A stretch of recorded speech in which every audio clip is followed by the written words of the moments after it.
नमस्कार मित्रों, आज के इस वीडियो में हम यूजीसी नेट जेआरएफ परीक्षा जो 2013 दिसंबर में आयोजित की गई थी उसके 50 प्रश्नों का हल करने जा रहे हैं।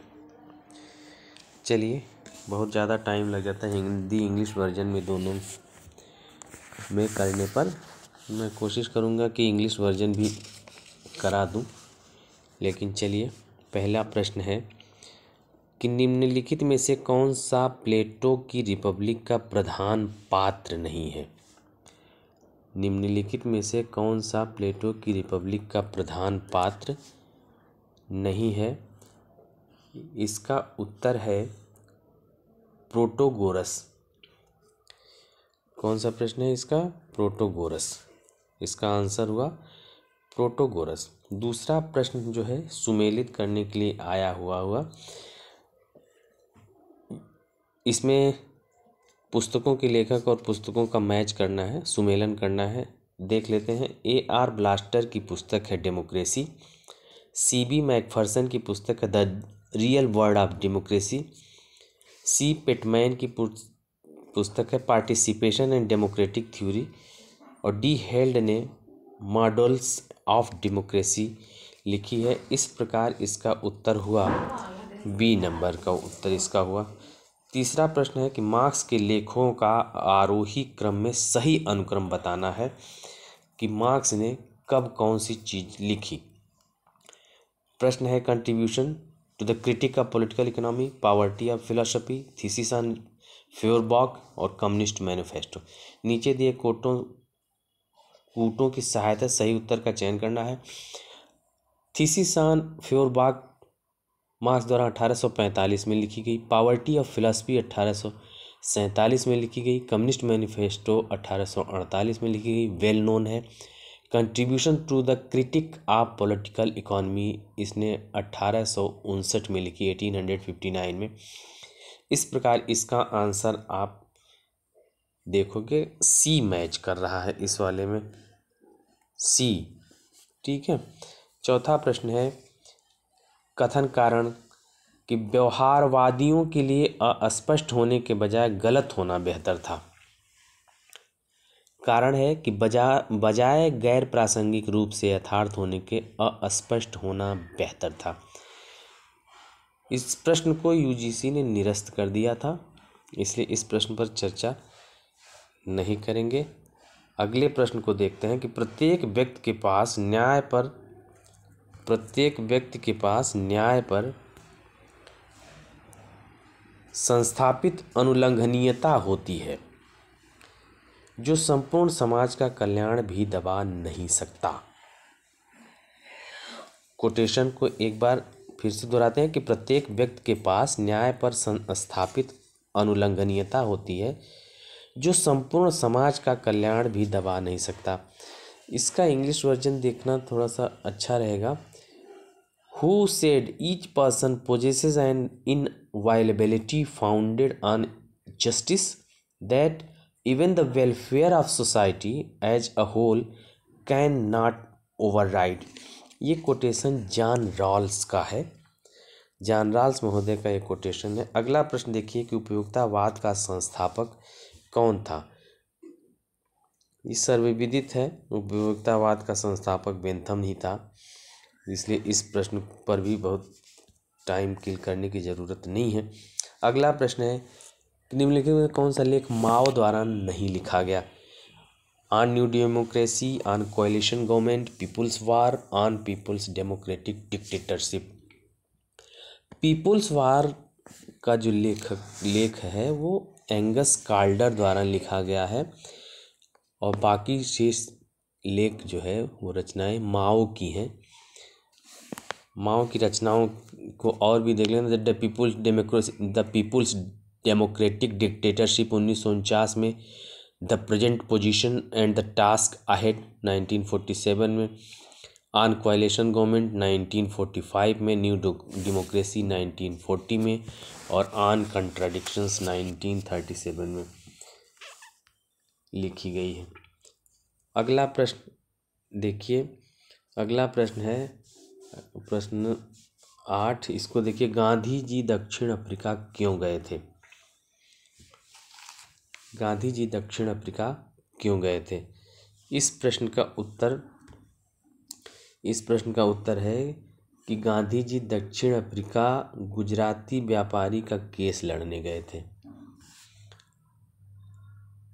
अगला प्रश्न है, मैक्सिकन सोशलिस्ट वर्कर्स पार्टी, जिसका बाद में नाम मैक्सिकन कम्युनिस्ट पार्टी किया गया, इसकी स्थापना किसने की थी? इसकी स्थापना M.N. राय ने की थी। M.N. राय ने इसको स्थापित किया था। और M.N. राय की अन्य कृतियों को भी हम देख लेते हैं। जो नव मानववाद की संकल्पना अपनी पुस्तकों में प्रस्तुत किया था उन्होंने।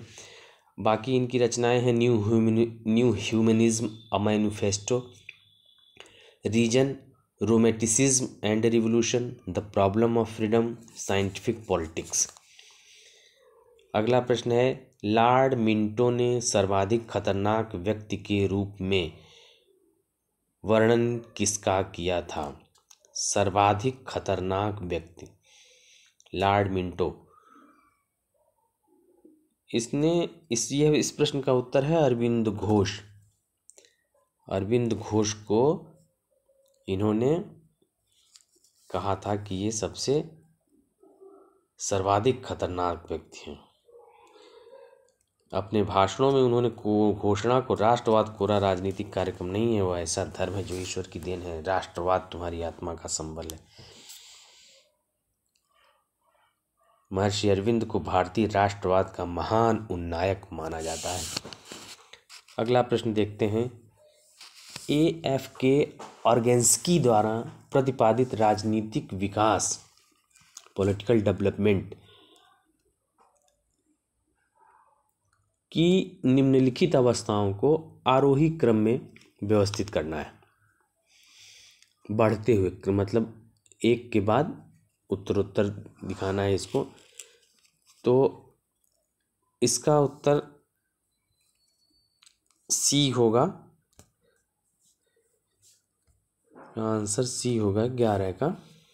आप देखिए, A.F. ऑर्गेन्स्की द्वारा प्रतिपादित राजनीतिक विकास की अवस्थाओं का आरोही क्रम, आदिम राष्ट्रीय एकीकरण, फिर औद्योगिकीकरण, फिर राष्ट्रीय कल्याण, फिर प्रचुरता।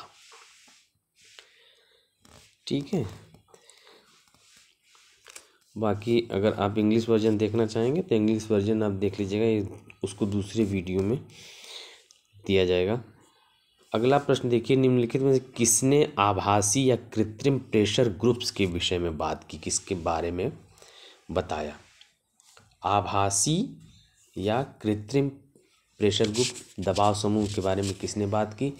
जॉन ब्लॉन्डल महोदय ने बताया कि सामुदायिक दबाव समूह और संघात्मक दबाव समूह, दो दबाव समूह की बात की उन्होंने, जिसमें संघात्मक दबाव समूह विशिष्ट लक्ष्य की प्राप्ति के लिए एवं सामुदायिक दबाव समूह समुदायों के हित के लिए आपसी जुड़ाव रखते हैं।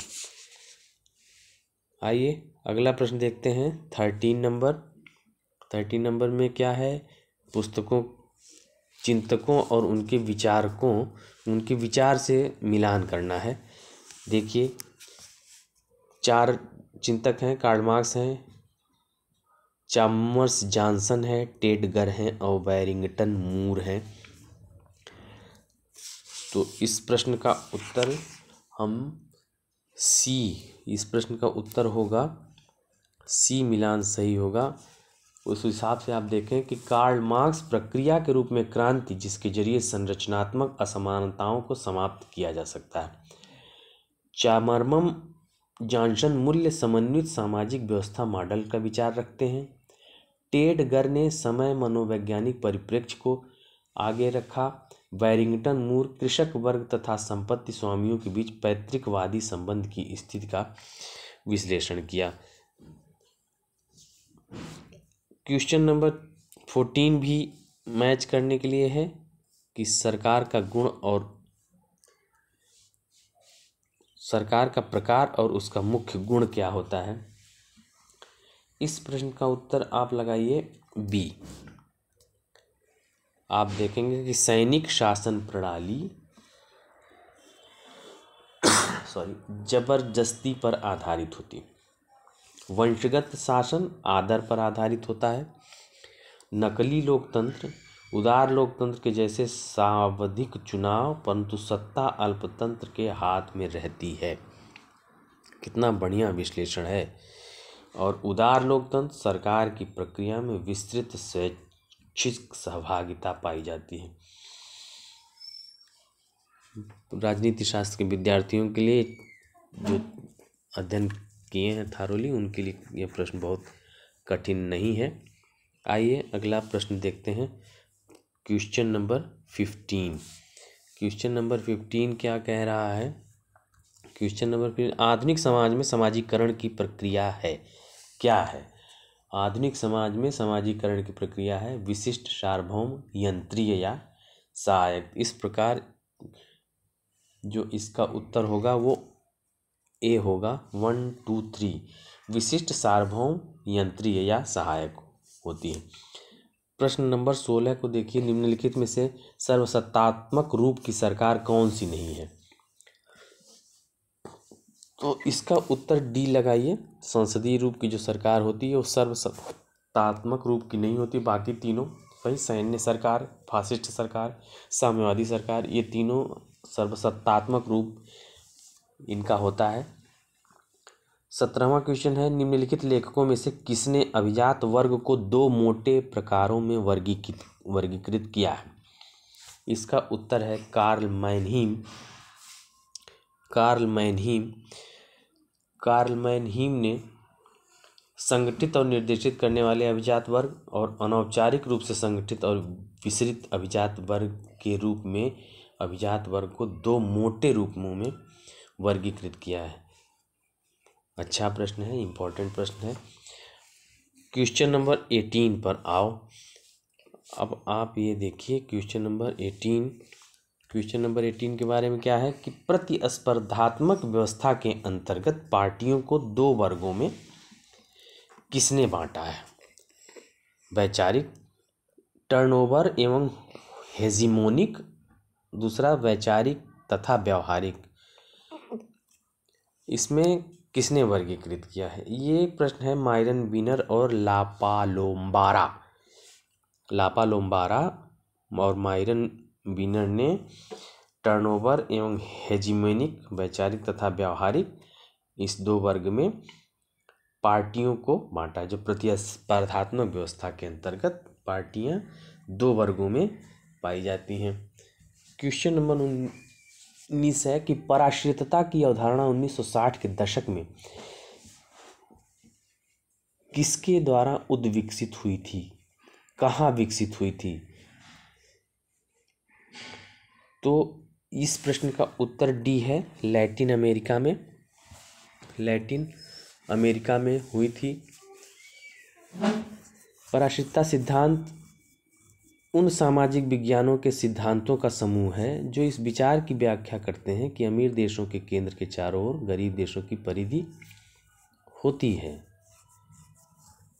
ठीक है, अमीर देशों की ओर प्रवाहित होते रहते हैं प्राकृतिक और अन्य संसाधन जो होते हैं, जो उनके परिधि के चारों ओर के जो देश हैं, ऐसा विश्वास किया जाता है कि परिधि देशों की निर्धनता केंद्र में अमीर देशों का परिणाम है। अगला प्रश्न देखते हैं, क्वेश्चन नंबर 20। क्वेश्चन नंबर 20 क्या है? पुस्तक और लेखक का मिलान करना है। एक वीडियो हम पहले बना चुके हैं, करीब 100 पुस्तकें और उनके लेखकों का, तो उसको आप 2 बार 3 बार देख लीजिए, तो उसमें इन सब पुस्तकों का मिल जाएगा, तो मिलान आसानी से हो जाएगा। इस 20 नंबर प्रश्न का उत्तर ए है। इसका उत्तर ए है क्या कि approaches to the study of politics are एंग की रचना है। Dynamics of modernisation C.E. Black द्वारा लिखी गई। इन्फ्लुएंसिंग वोटर्स आर रोज की रचना है। और स्टडीज़ इन पॉलिटिकल डेवलपमेंट, ये J.S. कोलमैन की रचना है। J.S. कोलमैन की रचना है। इस प्रकार इसका उत्तर हुआ ए। अगला प्रश्न है कथन और कारण का प्रश्न है, जिसमें धर्मनिरपेक्षता का अनिवार्य अर्थ यह नहीं है कि लोग धर्म विरोधी बन गए हैं या सार्वजनिक क्षेत्र और वैयक्तिक विश्वास के क्षेत्र दोनों से ही धर्म गायब हो गया। धर्म मात्र एक नहीं है, कारण उसका बता रहे हैं, और अनिवार्य तौर पर सर्वाधिक महत्वपूर्ण तरीका नहीं है जिस तरीके में लोग अपने को और अपने संबंधों को समझते हैं। दोनों सही है, कथन और कारण दोनों सही है, और दोनों मतलब सही व्याख्या भी कर रहा है। दोनों सही है और दोनों सही व्याख्या भी कर रहा है। इस प्रकार इसका उत्तर हो जाएगा ए। अगला प्रश्न भी कथन कारण से ही संबंधित है, इसको भी देख लेते हैं कि 1980 का दशक जो भारत की राजनीति में वृहद उथल पुथल का काल था, उसमें बहुत सी नई राजनीतिक पार्टियां बनी। कारण है कि राष्ट्रीय पार्टियां उपांतीकृत हो गईं अथवा बहुत से राज्यों में राजकीय पार्टियों की आश्रित बन गईं। अब उपांतीकृत की इंग्लिश वर्जन देखना ज़रूरी है, क्योंकि इसको समझना थोड़ा सा मुश्किल हो रहा है। The 1980s, a period of great turbulence in Indian politics, marked the appearance of several new political parties. Reason क्या है कि नेशनल पार्टीज गॉट मार्जिनलाइज्ड और became adjuncts to state parties in many states. ठीक है, अब marginalised हो गई, हाशिए पर आ गई। उपांतीकृत का मतलब हो गया आपका हाशिए पर आ गई। अब इस दृष्टि से आप इस प्रश्न को हल करने की कोशिश करिए। तो इस प्रश्न का उत्तर सही व्याख्या भी करते हैं और सही है भी। कथन भी सही है और उसका रीजन भी सही है। 23 क्वेश्चन है कि कालक्रम में व्यवस्थित करना है। नेहरू समिति रिपोर्ट कब आई, भारत छोड़ो आंदोलन कब हुआ, नागरिक अवज्ञा आंदोलन कब हुआ, पूर्ण स्वतंत्रता की घोषणा कब हुई। सीधी सी बात है, पूर्ण स्वतंत्रता की घोषणा 1929 में कांग्रेस ने करी थी। चलिए, पूर्ण स्वतंत्रता प्राप्ति की बात नहीं है, पूर्ण स्वतंत्रता की घोषणा, इसको देख लें। नेहरू समिति रिपोर्ट 1988 में आई। पूर्ण स्वतंत्रता की घोषणा 1929 में लाहौर अधिवेशन में कांग्रेस के की गई। नागरिक अवज्ञा आंदोलन 1929 दिसंबर में शुरू किया गया। भारत छोड़ो आंदोलन 1942 में शुरू किया। इस प्रकार इस दृष्टि से अगर हम प्रश्नों को इसको उत्तर ढूंढेंगे तो हमको ये मिलेगा सी नंबर। नेहरू समिति 1928 में, पूर्ण स्वतंत्रता की घोषणा 1929 में, और नागरिक अवज्ञा आंदोलन भी 1929 में, और भारत छोड़ो आंदोलन सबसे लास्ट में था। भारत छोड़ो आंदोलन इस दृष्टि से सबसे लास्ट में भारत छोड़ो आंदोलन ही था। तो 2 नंबर का भी अगर इलिमिनेटिंग थियरी से अगर भी हम करते हैं, तो अगर कोई आपको ये सबको ये तो पता ही था भारत छोड़ो आंदोलन 1942 में हुआ, तो वो उससे भी इस प्रश्न का समाधान हो जाता है। 24 नंबर प्रश्न है कि सर्वोच्च न्यायालय ने निम्नलिखित में से किस वाद में कहा कि संशोधन का अधिकार संसद का है और यह अधिकार असीमित था। शुरू में ही उच्चतम न्यायालय द्वारा इस प्रश्न का उत्तर है शंकरी प्रसाद बनाम भारत संघ। शंकरी प्रसाद बनाम भारत संघ के बाद में उच्चतम न्यायालय द्वारा उक्त कथन कहा गया था। बाकी केशवानंद भारती के बाद में तो आधारभूत ढांचे का सिद्धांत ही प्रतिपादित किया गया कोर्ट में। बाकी दोनों जो हैं केस वो इस दृष्टि से कहीं दूर से संबंधित नहीं है। इसलिए शंकरी प्रसाद बनाम भारत संघ के राज में यह कहा गया कि संसद का अधिकार संविधान में संशोधन का अधिकार संसद का है और यह अधिकार असीमित था। मतलब जहाँ चाहे वहाँ संशोधन कर सकती है, जिस हिस्से में चाहे। अगला प्रश्न है कि निम्नलिखित में किस राज्य में द्विसदनीय विधानमंडल नहीं है। तो उत्तर प्रदेश में है, महाराष्ट्र में है, बिहार में है। केरल में द्विसदनात्मक विधानमंडल नहीं है। और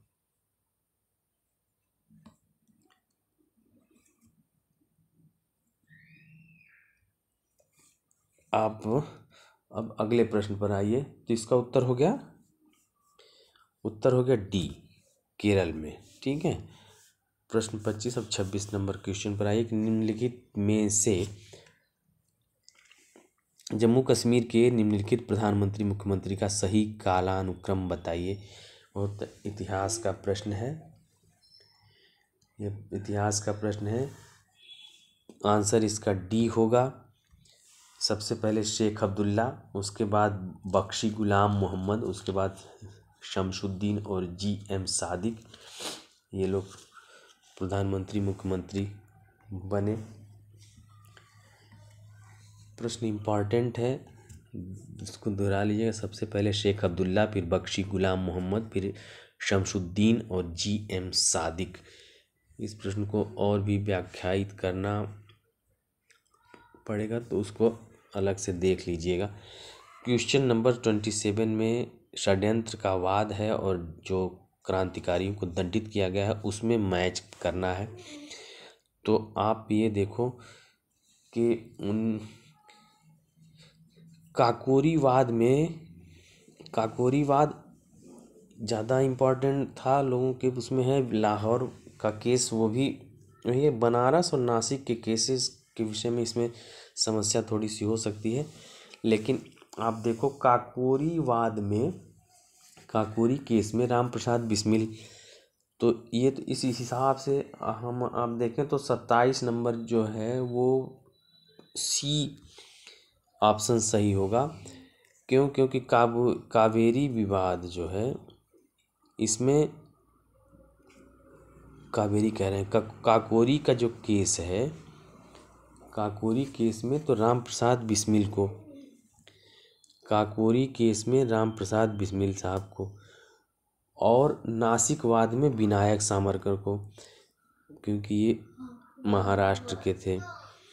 और बनारस के बाद में सचिंद्रनाथ सान्याल, बनारस के मामले में सचिंद्रनाथ सान्याल साहब को, और लाहौर केस में भगत सिंह को। तो आप देखो कि भगत सिंह लाहौर के थे, है ना। इस तरह से भी इसको आप निकाल सकते हो। चलिए अगले प्रश्न की तरफ आगे बढ़ते हैं। ये कह रहे हैं कि संसद के दोनों सदनों की संयुक्त बैठक बुलाने के लिए पर्याप्त आधार निम्नलिखित में से कौन सा नहीं है। संसद में दोनों सदनों की, इसका उत्तर है आप डी, बहुत भटकना नहीं है। राष्ट्रपति ने बिल पर सहमति देने से इनकार कर दिया। ये प्रश्न आप ये देखिएगा बड़े ध्यान से कि इसमें कौन सा नहीं है। बाकी स्थितियों में संसद में संयुक्त अधिवेशन बुलाया जा सकता है कि जब संसद का एक सदन विधेयक पारित कर देता है, दूसरे सदन द्वारा उसे अस्वीकार कर दिया जाता है। विधेयक में किए जाने वाले संशोधनों को लेकर दोनों सदन अंततः असहमत होते हैं। दूसरे सदन द्वारा बिल प्राप्त कराने की तिथि से 6 माह से ज़्यादा व्यतीत हो गए हैं और बिल पारित नहीं हुआ है। ठीक है। अब हम लोग आते हैं अगले प्रश्न पर जो 29 नंबर है। 29 का federal India a design for change, ये किसने लिखी? ये लिखी है रशीदुद्दीन खान द्वारा, ये लिखी गई है federal India a design for change. लेखक इसके कौन है? रशीदुद्दीन खान। इसका इस प्रकार से क्वेश्चन 29 का ऑप्शन सी सही होगा। अगला प्रश्न है कि उपाश्रित सब आल्टर्न अध्ययनों के क्षेत्र में पथ प्रदर्शक नुमा योगदान किसका है? अच्छा, प्रश्न बहुत ही अच्छा है। इसमें रंजीत गुहा साहब का है योगदान। इनके बारे में थोड़ा सा देख लेते हैं कि भारतीय आदिवासी समुदायों पर लेखन की शुरुआत बहुत पहले हो चुकी थी और उपाश्रयी इतिहास लेखन में जो जनजातियों की संस्कृति राष्ट्रीय आंदोलन में उनके महत्व को रेखांकित किया जाता है। इसको रंजीत गुहा साहब ने किया है। रजनी कोठारी दूसरे तरह के लेखक हैं। रामचंद्र गुहा इतिहासकार हैं। जेम्स मिनर के विषय में बहुत नहीं पता है। अब आप आइए, रजनी कोठारी ने पॉलिटिक्स इन इंडिया लिखी ना। चलिए अब आप क्वेश्चन नंबर 31 पर आइए।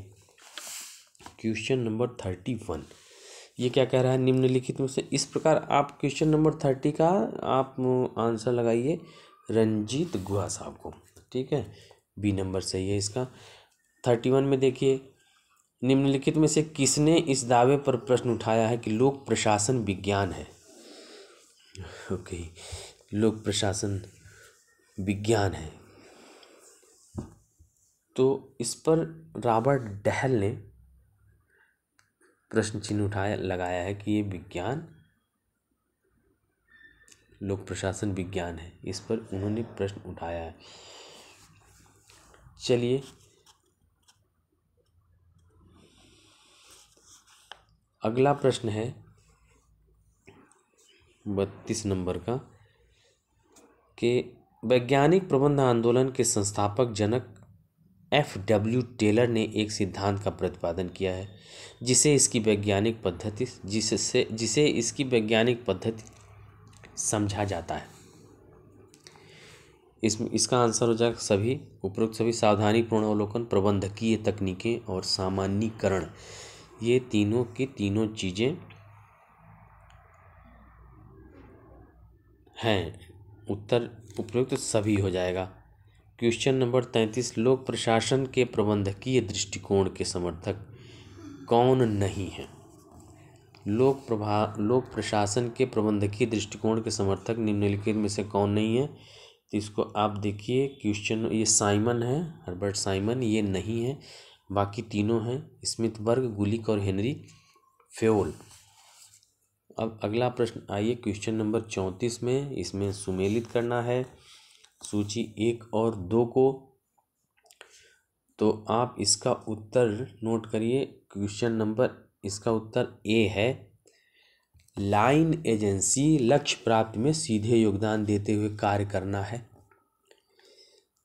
कि क्वेश्चन बहुत कंफ्यूज करवाते हैं परीक्षाओं में। तो लाइन एजेंसी जो लक्ष्य प्राप्ति में सीधे योगदान देते हुए जो कार्य करती है वो लाइन एजेंसी हो जाती है। जनरल स्टाफ क्या होता है? ये वैयक्तिक प्रशासन का संचालन करता है। और विशिष्ट स्टाफ ये डेटा संकलन और उसका विश्लेषण करता है। और वैयक्तिक स्टाफ जो है ये लाइन अधिकारियों के भिन्न परियुक्तियों की डायरी रखता है। लाइन अधिकारियों के भिन्न परियुक्तियों की डायरी रखता है। इस प्रश्न को हम लोग इंग्लिश में देखते हैं, इंग्लिश वर्जन इसका देख लेते हैं। क्वेश्चन नंबर 34 का ये क्या है कि लाइन एजेंसी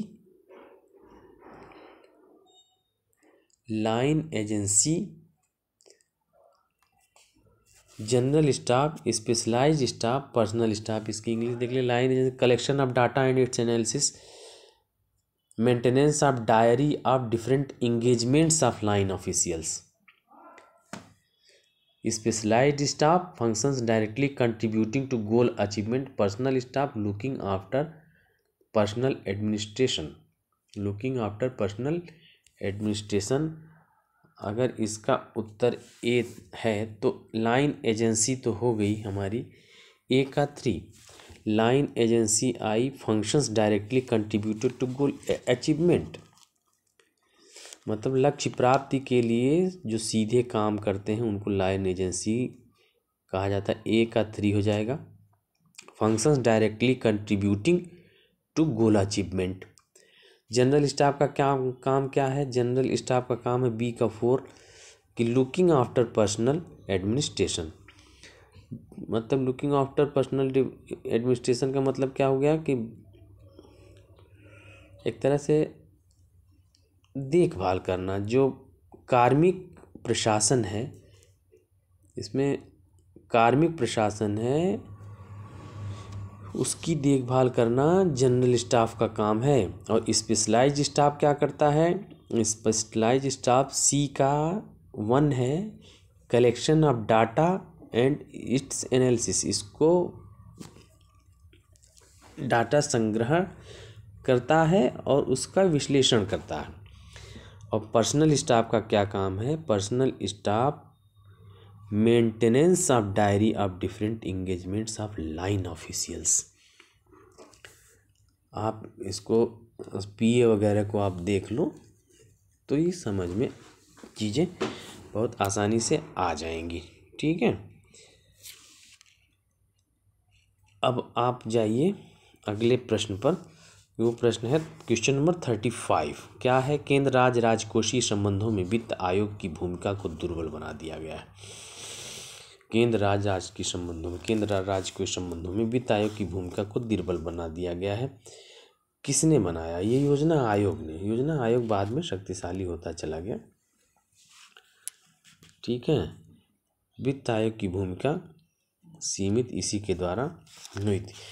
क्वेश्चन नंबर 36 में आ जाइए। भारत में लोक सेवा में जॉब या नौकरी के किस वर्ग के लिए पदोन्नति में योग्यता सहप्रवर्तता के सिद्धांत को अपनाया गया? अब ये सहप्रवर्तता का सिद्धांत क्या है, इसका इंग्लिश वर्जन देखते हैं। Question number 36। Question number two which of the following classes of job in the public service in India merit cum seniority principle is adopted in promotion? Question पुराना है और ये क्वेश्चन इसका आंसर इसका चतुर्थ class first and second जो वर्ग B और वर्ग ए जो गजटेड होते हैं उसमें है। Merit cum seniority principle is adopted in promotion. ठीक है, अब प्रश्न क्लियर हो गया होगा। आइए क्वेश्चन नंबर 37 पर। कौटिल्य के अनुसार राजा के लिए उत्तम अभिशासन के सिद्धांत कौन से हैं? उत्तम अभिशासन के सिद्धांत कौन से हैं, इसका भी हमको इंग्लिश वर्जन देखना पड़ेगा कि which of the following according to Kautilya are the principles of good governance for a king? Good governance.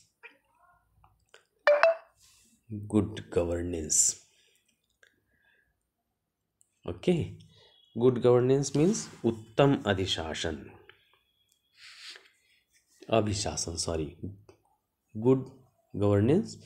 इसका इंग्लिश का हिंदी वर्जन आयोग ने यूजीसी ने उत्तम अभिशासन के रूप में किया है। तो इसका आप देखिए क्वेश्चन में से हिंदी पहला क्या है कि वैयक्तिकता का कर्तव्यों के साथ विलय, आचार संहिता के साथ अनुशासित जीवन व्यतीत करना, कानून एवं व्यवस्था बनाए रखना, बुरे मंत्रियों को लेखकों के साथ प्रतिस्थापित करना। इट मीन्स आप इसका 37 का English merging individuality with duties, leading a disciplined life with a code of conduct, maintaining law and order, replacing bad ministers by लेखक्स।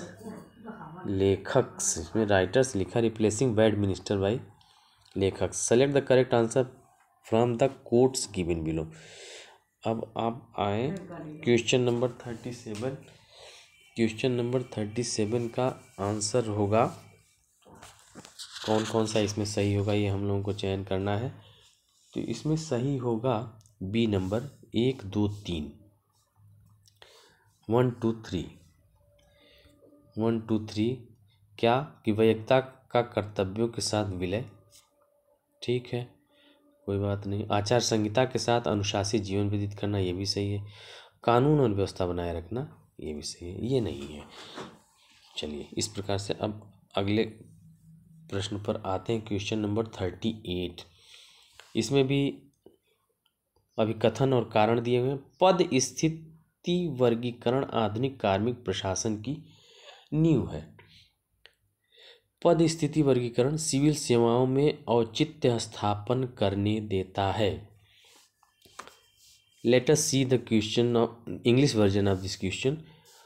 38 है कि position classification is foundation of modern personal administration. कार्मिक प्रशासन, जो आधुनिक कार्मिक प्रशासन की जो नींव है वो पोजीशन क्लासिफिकेशन है।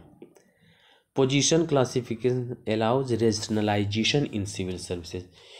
पोजीशन क्लासिफिकेशन सिविल सेवाओं में रेशनलाइजेशन को अनुज्ञात करता है। अब इस प्रश्न का उत्तर आपको आयोग ने दिया है ए, मतलब दोनों सत्य हैं और सही व्याख्या करता है। इसका आंसर हो गया क्वेश्चन नंबर 38 का ए। अब आप आइए अगले प्रश्न की तरफ, 39 की तरफ। इसमें भी वही है, अभिकथन और कारण है।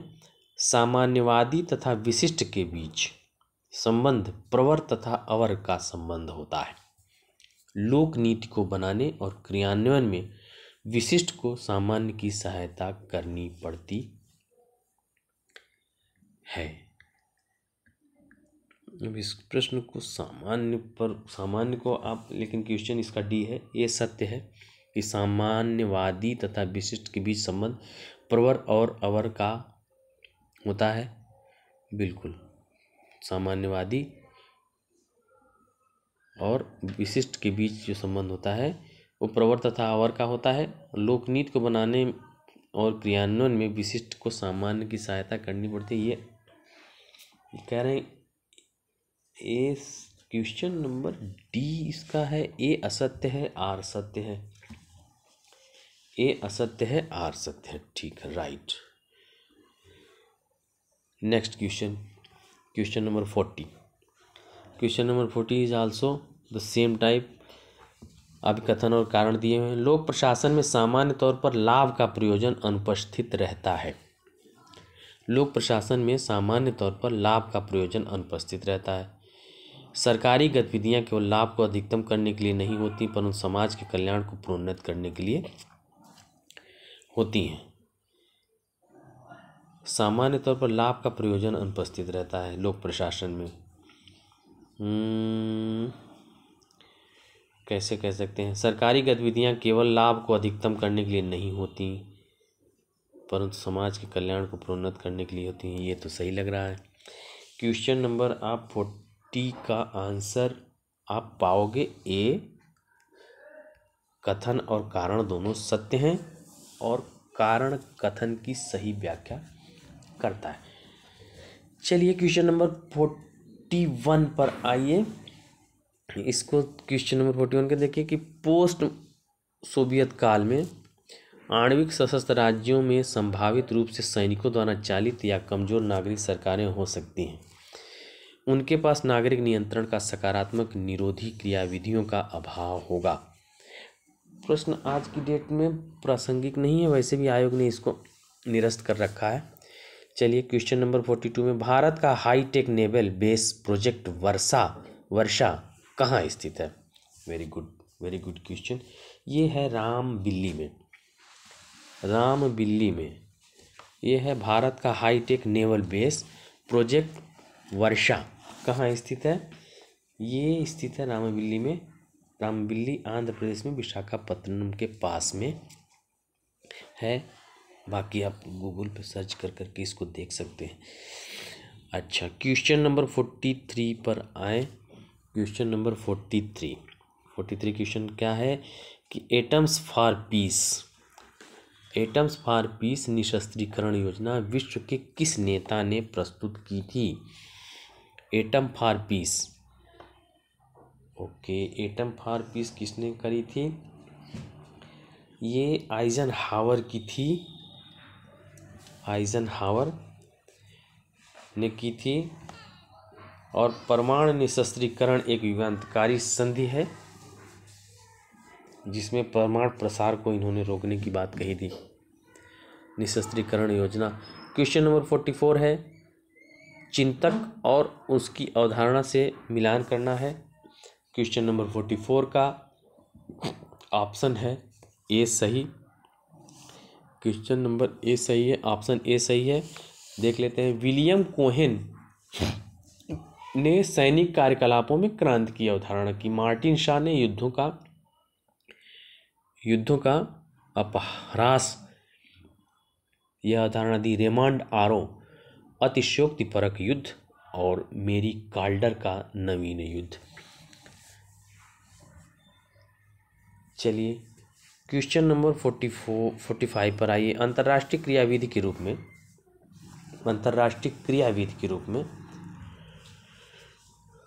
क्वेश्चन समझने में थोड़ा सा वो लगेगा, हम इंग्लिश वर्जन इसका देखेंगे। अंतर्राष्ट्रीय क्रियाविधि के रूप में ग्लोबल एनवायरमेंटल फैसिलिटी GEF किसने सृजित की है?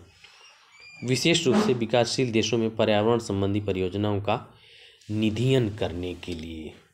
ओके। अच्छा। इस प्रश्न का उत्तर डी है। विश्व बैंक ने इसको करा है सृजन इसका। ठीक है। क्वेश्चन नंबर 46 पर आइए।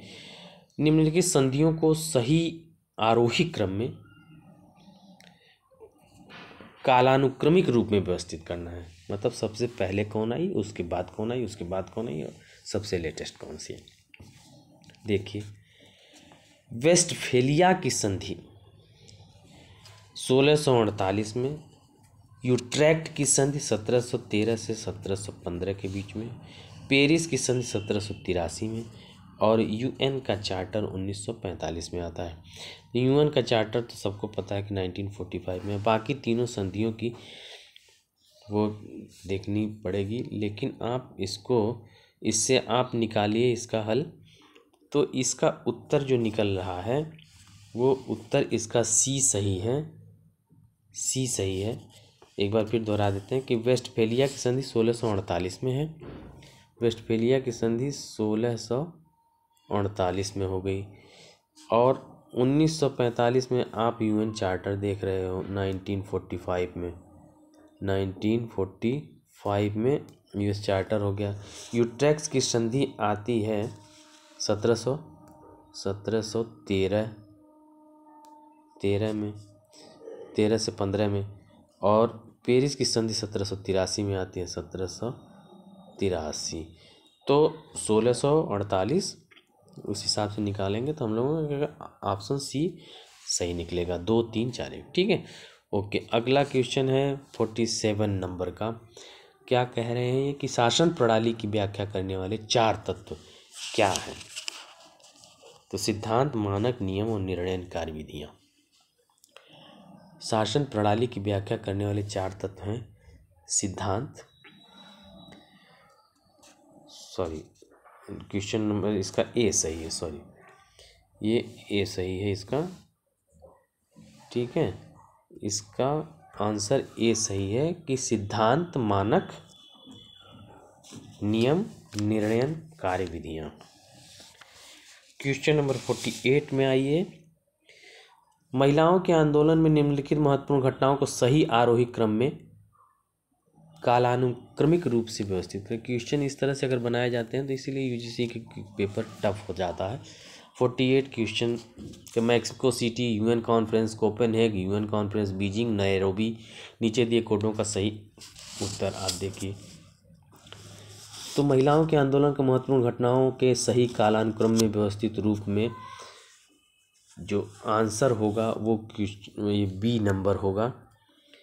बी 1 2 4 3 1 2 4 3। तो 1 2 तो UN कॉन्फ्रेंस हो गई मैक्सिको सिटी में, कोपेनहेगन हो गया। अब ये 4 पहले है मतलब, और ये 3 बीजिंग बाद में है। ठीक है। Question number 49। भारत और नेपाल ने संशोधित दोहरा करारोपण परिहार समझौता कब हस्ताक्षरित किया था? भारत और नेपाल ने संशोधित दोहरा, पुराना है। भारत और नेपाल ने संशोधित दोहरा करारोपण परिहार समझौता 2011 में हस्ताक्षर किया था। पेपर 2013 का कंटेम्प्रेरी था, इसलिए पूछा गया था। आज की दृष्टि से कोई बहुत इम्पोर्टेंट नहीं लग रहा है। आप इसको 2011 में करिए, 49 का ए हो जाएगा। और 50 नंबर क्वेश्चन है, उसका क्या है, निम्नलिखित कौन से देश ASEAN+3 में शामिल किए गए हैं, समाविष्ट किए गए हैं? तो इसका उत्तर है चीन, जापान और दक्षिण कोरिया। चीन, जापान और दक्षिण कोरिया। ये क्वेश्चन इन्होंने क्यों पूछा था, अब ये थोड़ा सा अध्ययन करने की ज़रूरत है। चलिए, निम्नलिखित में कौन सा देश ASEAN+3 में समाविष्ट किए गए हैं? तो चीन, जापान, दक्षिण कोरिया। ASEAN+ के विषय में डिटेल में कभी चर्चा करेंगे हम लोग। चलिए, इस प्रकार से हम लोगों ने देखा कि एक पेपर 50 क्वेश्चन का हम लोगों ने हल किया। अगर आपने चैनल को सब्सक्राइब नहीं किया है तो चैनल को सब्सक्राइब ज़रूर कर लें। ऐसे ही वीडियो हम आपको डालते रहेंगे, बनाते रहेंगे। तब तक के लिए जय हिंद।